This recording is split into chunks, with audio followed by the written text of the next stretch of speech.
Hi everyone, my name is Zoe, I work at the Solar Centre and today we are going to be unboxing and telling you everything you need to know about power saving tops. Let's get going.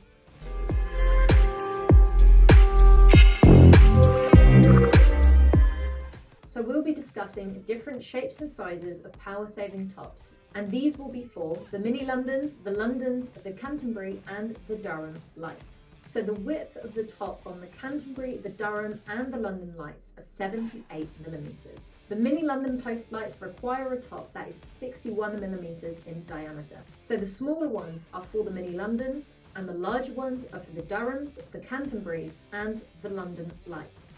So we'll start with the Mini London power saving top in stainless steel.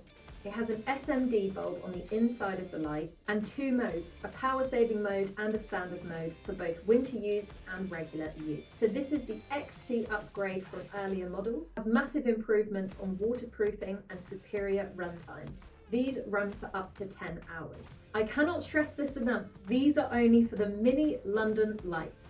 It gives out 12 lumens of brightness. Then we have the XT top for the Durham, the Canterbury and the London light.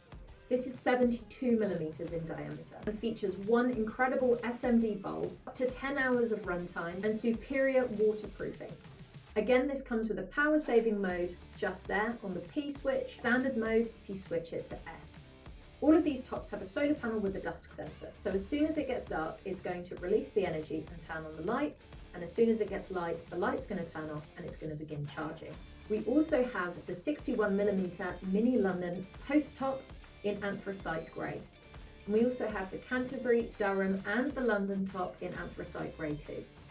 So if your rechargeable battery has reached the end of its life, which does typically happen within 2 to 3 years, don't throw away your lights, just replace the top. If you have any questions about these lights, please comment them down below. We would be more than happy to answer them, and we will see you on the next video.